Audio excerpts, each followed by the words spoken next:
What's the most pathetic thing poverty has forced you to do?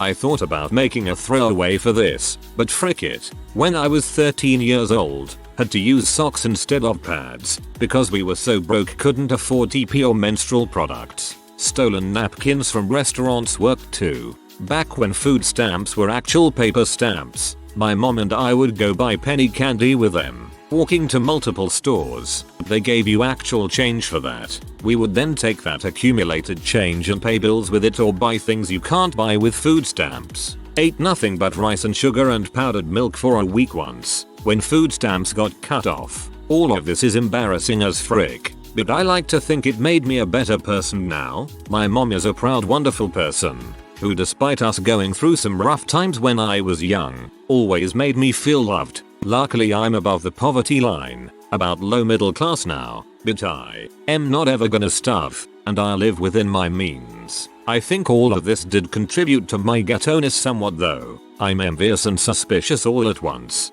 about people who have always had everything handed to them in life. Collecting metal from abandoned houses and car wrecks to sell at the scrapyard, just to get cash and buy some food. The guy behind the counter at the scrapyard didn't say anything, but his look said everything as he weighed in the small bits of copper, aluminium and stainless steel, chopping down small trees on state-owned land just to get some heat in the cottage I was living in during the winter because I could not afford to turn on the electric heater, sneaking in at the local recycling plant landfill at night to look for usable things to sell or things that I could use myself. It was a couple of tough years, but I pulled through. My wife gets annoyed at me at times though because I see possible cash in everything and twigs thick as pencils are stringed together to be used as firewood. Guess some things never leave the mind.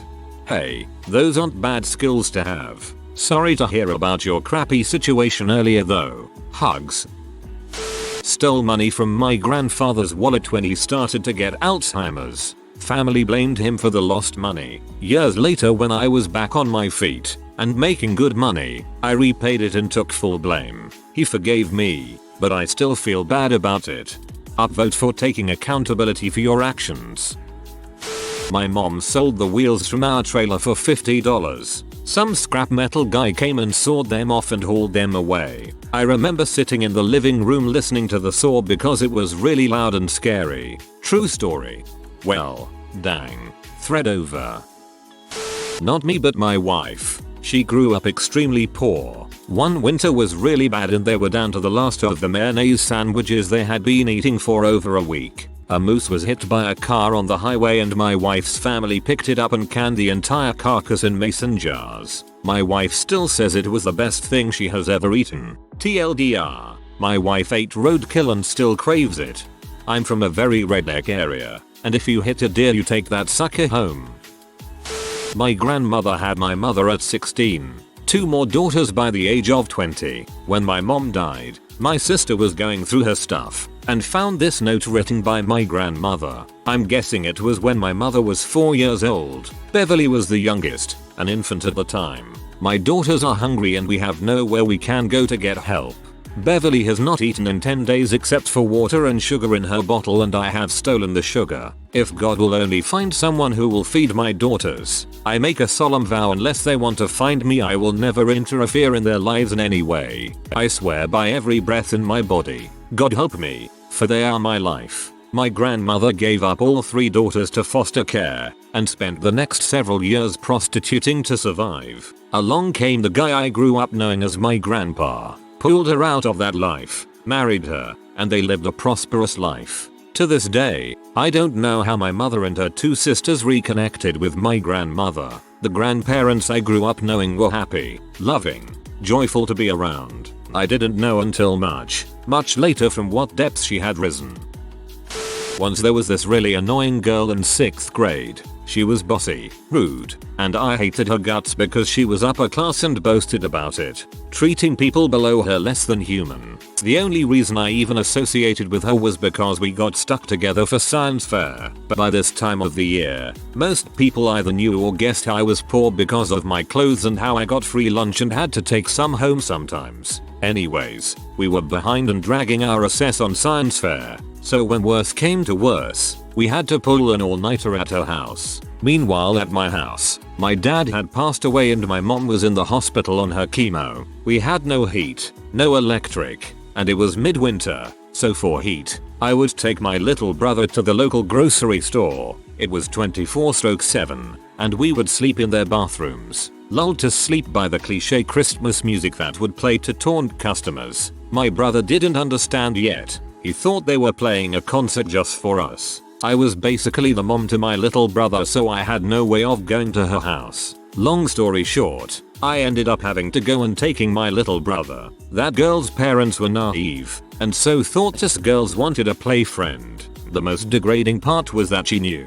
That girl knew and she was throwing out hints and subtle comments about it all night. That's okay, though. I got my brother a warm bed that wasn't my arms on a CVS bathroom, and a free meal that wasn't stolen from 7/11 or stuck in a backpack for 8 hours brought from school. Regardless of what anyways says, in the back of my mind I know it's pathetic, but I'm proud of struggling for my brother. This was back when I was a youngster in college and it was over spring break and everyone was gone and there were no services or help. I literally went almost 2 days without eating before I walked just off campus and found an unlocked window at a nearby house with no one home. I climbed in and made a beeline for the kitchen.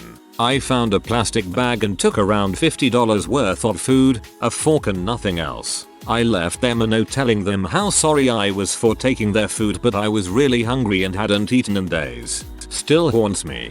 I found some people going through my neighbor's trash once looking for food and gave them $100 worth of stuff from my kitchen that was non-perishable and that they could eat without cooking or a can opener. I was making about $7.50 an hour at the time, but I could eat at my restaurant job. Seriously, if someone could use food more than me, I wouldn't mind. Nothing too bad. Left home at 19, so when college breaks came around I had nowhere to go, so stayed in the dorms. I was the only person in a 22-story high-rise for about 2 weeks. The cheapest food I could find was fish sticks and fries that I could cook in my little toaster oven.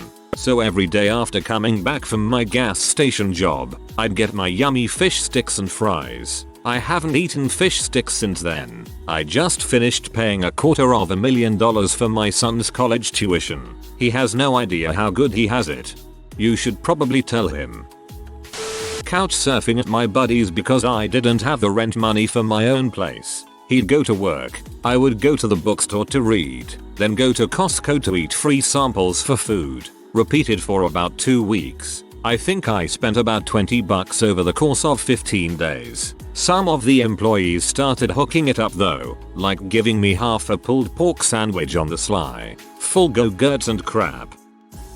Compared to most, mine is not that pathetic, but once I paid for $5 in gas in rolled up pennies. The woman at the gas station said, "At least you rolled them. Most people don't."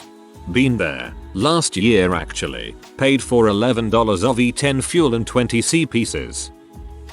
A CKDX taught me that if you hammered a quarter 3 or 4 times, it would be the exact same size as a dollar coin. I would take my fake quarters, put them in vending machines and press refund to get 4 quarters back. The trick was to not hit the same vending machine more than a couple times. I only did this a few times so I could buy lunch, but I still feel gross about it to this day.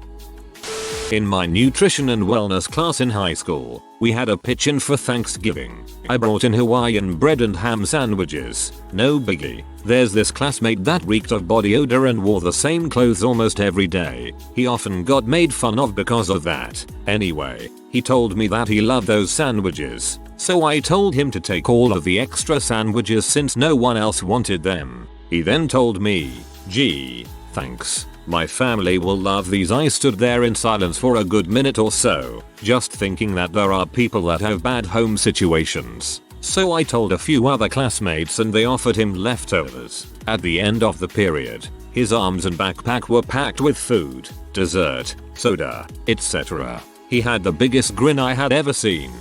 This made me so happy kids actually helped with this. I just got divorced and I was living in an efficiency apartment in the ghetto. Suddenly I was laid off. I had to take a temp job whose salary left me with a deficit. I lost 30 pounds due to lack of food. I sold everything non-essential. I would steal toilet paper from public restrooms. I even would refill old cups from McDonald's with pop. I would walk right in and go straight to the fountain machine and they never called me on it. The whole time frame I lived there was filled with a bucket load of pride swallowing moments. But I survived, got a better job and walked away with a new perspective.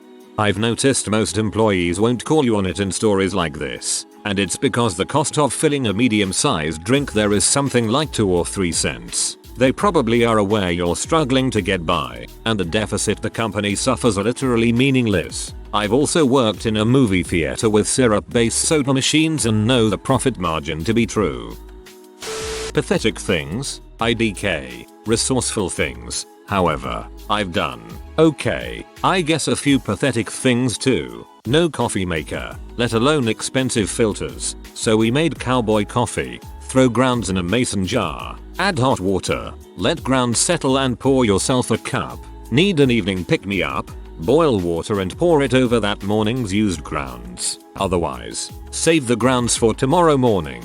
Grounds are always used twice. I love mushrooms, but they are expensive. Bulk loose carrots, celery, potatoes and cabbage are what were in our price range. One day, we were at the recycling center behind Safeway getting cash for the cans and bottles that we'd gleaned from the neighbor's recycling bin and saw a grocery employee throwing away boxes of old, unsellable veggies. We came home with an entire flat of blown mushrooms. The caps had opened up and they were dark brown and a little slimy and spore covered. We laid newspaper under the wood stove and carefully put those ripe mushrooms under it to dry. We had mushrooms in our soup all winter that year. Wanted to BBQ, but couldn't afford a grill or charcoal, so we would dig a hole in the backyard and light a fire in it. When the coals settled, just set the oven rack on it and grill away. Fill in the hole the next day. Dish soap for laundry, bath, hair. Laundry soap for dishes, hair. Sometimes shampoo for dishes and laundry.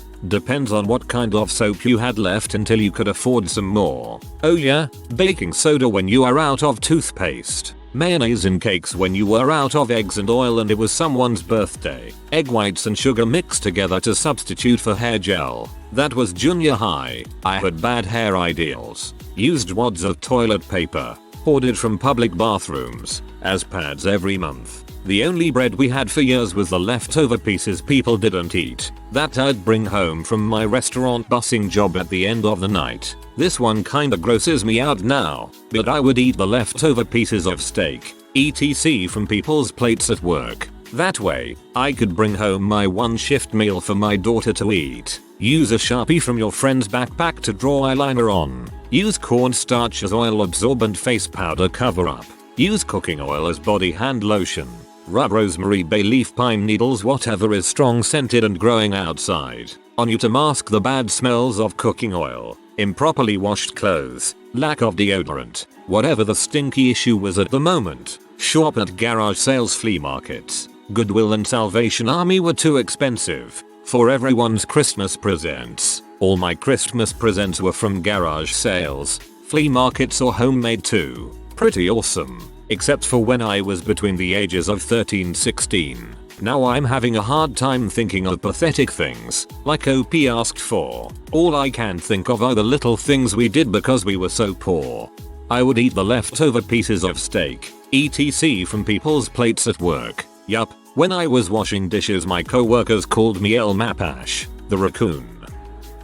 I used to live in a shed. One Christmas I was given a duck as a present. He was dyed my favorite color, green. I loved that duck. We ate very little, usually cereal. I came home one day from school after my duck had grown a bit and there was mysteriously real food on the table. Sometimes we ate in the family's house who owns the shed. Chicken. I asked where my duck was and was told he was taken by an owl, but I knew. He was delicious. TLDR. I ate my pet. We couldn't pay the trash bill, so we would let the trash bags pile out back. In the middle of the night, my mom would wake me up and throw the bags on the back of our truck. We would drive around and dump the bags in trash bins. It was embarrassing, but we had no choice. I hated doing it. Till that there is such thing as a trash bill. Back in college my truck ran out of gas in a Taco Bell drive-thru. This was right around the lunch rush. I had to push it out by myself while all the employees and customers watched angrily. One butthole wouldn't stop honking his horn. Steal from Walmart almost daily. It's not the most pathetic thing, but still it sucks to have to do that to eat. Oh, and sometimes I would volunteer at the homeless shelter's kitchen for the free food afterwards. I volunteer either way, but sometimes it was specifically to get a meal at the end. That was probably a bit worse. Oh, and sometimes I would volunteer at the homeless shelter's kitchen for the free food afterwards. That is not pathetic. That is the least you deserve. My parents came here dirt poor and did everything to save money, so we did a lot of things with my parents. On special occasions, they would pay for a movie in the morning. Matinee prices at the time were $3. Sneak in food and stay the whole day and theater hop. This happened maybe once a year. I remember I really wanted to see Teenage Mutant Ninja Turtles. After weeks of constant bugging, they relented, but we didn't just watch that. We watched Silence of the Lambs, Pretty Woman, and another movie as well. This was a strange family movie experience for little ass Munch. They would go to fast food restaurants and buy souvenir cups for their drinks. They would go home, wash it, and sneak it in my mom's purse, and pretend they ordered drinks. It didn't matter that the cups were faded and were years old, they still did it. Didn't get the concept of a babysitter. I remember being home, alone, at age 4 on a few occasions. They would do other ultra cheap crap like reuse vacuum bags, keep bags of rice and wheat with insects in them, rent out rooms in their house to some sleazy people when we were kids, etc. Sad part was, they probably don't think any of this is pathetic. My husband told me a story about when he was 23 he wrote a check for a hot dog at a gas station because he had no money. He said he remembered thinking that the hot dog was going to end up costing him more later in fees, but he did it anyway because he was hungry. I can envision him doing this so well that I can't even think about a hot dog without getting sad. I volunteer at a church gift drive every year. Let me tell you, you hear some storied. One Mr. Featherstone, my favorite regular. You won't find a nicer man than him. I've trusted him from the moment I've met him. He helps the staff by running gifts to people's cars, just so he can stay longer and get warm food. It's an Ohio winter and he still sleeps outside. That might be the only warmth and love he gets that month. 2. Toothless Mr. Brown. I hate this guy sometimes. We have a lot of families with the last name Brown. We leave things in marked bags for the families. He took a family with 4 children's bags to sell the toys for drug money. Luckily, I had assembled a gift bag for this exact purpose, so TJE kids still got toys. But still, it takes a legitimate jerk to steal from children in a family poorer than yours. 3. Sarah and Jose. Every time I see this pair, I have to try not to cry. Jose was born with a horrible cleft lip and they can't afford surgery to fix it. His elderly grandma Sarah is the only one looking out for him in this world. I'm a bit concerned for him, considering his grandma is getting more and more sickly. 4. Grandpa. He never gave me his name. Grandpa always shows up near the end of the day, when we stop passing out gifts. He asks if we have any sports toys left. He has 14 grandsons, and he wants to make them happy. Has an endless arsenal of funny stories about his flock. Makes me smile to see him trying his darndest to give his grandkids an awesome Christmas. TL. DR. You see what poverty really does to people at the Christmas drive. If my friends ever caught me doing this, I would be humiliated. But picking up half-smoked cigarettes and using the tobacco to make new self-rolled F. I am nicotine's B. That makes 2 of us. Homeboy.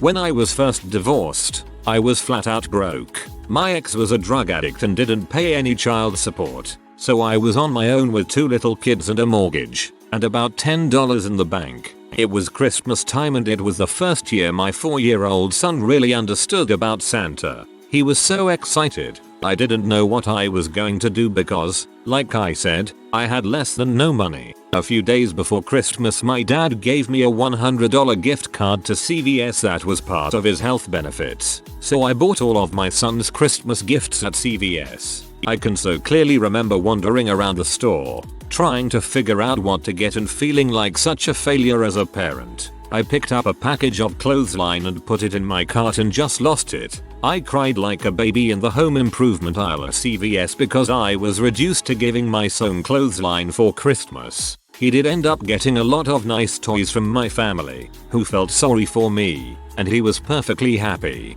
Fast forward to the next Christmas, and I was in a much better position in life. I was cleaning out the toy box to make room for the new toys we'd be getting that year when I realized that of all the things my son had gotten for Christmas the previous year, there was only one thing that he still played with, the clothesline. He played with that dang rope every single day of the year. He built traps for bad guys, used it to lasso horses, the dog, used it as his Spider-Man web. Every day was something different. That's when I really understood that the simplest things are the best things. Ever since then, I've always put rope in my kids' stockings every year to remind me that gifts don't need to be expensive or fancy to be the perfect gift. TLDR was so poor I gave my son rope for Christmas. Best gift ever. One night, in our first apartment, my husband, then fiance, and I had .30 cents in our bank account, and all we had to eat was one single pack of ramen noodle and one can of SpaghettiOs. Instead of doing the smart thing and each having one of those two things, we were each burned out on those foods since we were literally surviving on them, and decided to get creative and combine the two. We made SpaghettiO ramen, and if I recall correctly, they were the weenie kind. It was the most disgusting thing either of us had ever tasted, apart from spoiled meat, and we had to eat it anyway because it was literally all the food we had left. That freaking sucked. At least now it's something you could look back on and laugh at. I did that once with all the bits of veggies we had left. It would have been delicious had I left the jalapenos out. Then it became what I now fondly call fire here. A friend recently told me years ago she was so broke she lived in an empty apartment. Literally a blanket and a crate with a clock on it, and nothing in the fridge but stolen jelly. She had nothing to feed her cats but jelly for 4 days, and says they were never the same after that. During one bad stretch, once a week I asked my friend to borrow his car to run errands. In reality, I couldn't afford to pay my power or water bills, and I wanted the access card on his keychain to his gym so that I could take a hot shower. Well, it worked out okay. We ended up dating and then living together for 6 years. But I originally agreed to date him because he could afford pizza and beer. I decided to sell several of my Xbox 360 games to GameStop for cash in order to buy liquor. I had exhausted all of my other options, so I was becoming desperate. The employee condescendingly explained to me that if I were to take store credit I would get more money than I would if I took cash. I told him I needed cash. He sarcastically responded, "Yeah, because nobody needs to buy things." I mumbled, "Sure, I guess." I was already worn down by the depressing magnitude of my addiction. He looked up from his register, looked me in the eyes and said I was being sarcastic. My self-esteem was so low at that point I was not able to give him the frick you he deserved. I took my cash and left, a broken man. Frick you, Ryan at GameStop in Cromwell. CT, you're an arrogant C and I would love to strike your face repeatedly with my left hand. Had 3 roommates and I started to eat all of their food from the trash. Old food, stuff I wouldn't have been interested in when it was fresh if I had the choice. They started to notice, I think, and one would dump his hair clippings. It seemed like to a starving soul, directly onto old food, so I would have to wash it off before I ate it. My father honorably served in the military, and shortly after his untimely death at 39, the government cut the benefits that would have helped me with college tuition. Sadly, he got cancer from nuclear fallout from atomic testing, but good old Uncle Sam denied responsibility and left its victims and their families holding the bag. My mother remarried, but they had no intention of helping me with college, let alone fill out a simple form that would have allowed me to get some grant money. The university town where I moved for school wouldn't give food assistance to students, and the community new students would work for minimum wage, so I was flat broke all semester. Every semester. My first year in school my rent was $150 a month, which left me about $50 a month for the bus and food. During the summer, I would get jobs back in California where I could make a lot more money to pay tuition and books. The summer after my junior year I worked with a group of Mormon guys in Orange County. After an entire summer of sales for this company, they ended saying they didn't have the money to pay me a summer's worth of commissions that I was owed. I was stuck in CA living in my car with a bad tire and a very loud CV joint, showering from a sink in gas stations and totally broke. Not even enough money to get home. I begged for a few bucks and bought a bucket and a squeegee and went door to door asking people to let me wash their windows. I made enough for food, a used tire and gas. So, at a max speed of 35 miles per hour, I began the long drive back to Utah, the fastest speed I dared to go since my CV joint was already squealing loudly. This was just all part of the adventure for me. The greatest tragedy was that I couldn't afford tuition and had to drop out of school. With only 2 semesters to go, I felt totally demoralized and was stuck in this p-hole town with nowhere else to go, nor the money to leave. It took several years to recover from the loss of my dream, to get my car running again and another decade to pay off my school loans. I made payments on hamburger buns. To be fair, it was poverty and alcohol combined. But the whole story is that I had some cheap hamburger meat. I wanted a cheeseburger, but I couldn't afford cheese. As the day went on, I ended up drinking at a friend's house. I don't remember who bought the beer, but it wasn't me. While going through his fridge, I noticed he had about half a dozen blocks of cheddar cheese. So I took one and put it in my sock because it was the only place I thought he wouldn't notice. So I got home later on, and I had hamburger and cheese but no buns. I had about 70 cents to my name and there was a gas station across the street that I went to all the time. By now I'm pretty wasted. So I went in and explained to the cashier that I only had 70 cents, but I promise I'll come back in with the rest of the money tomorrow if he lets me take the buns. He did, and I ate a cheeseburger that night. The next day I borrowed 50 cents and fulfilled my promise. If you are new to the channel, you can subscribe. I publish new videos every day. Until then, check another video.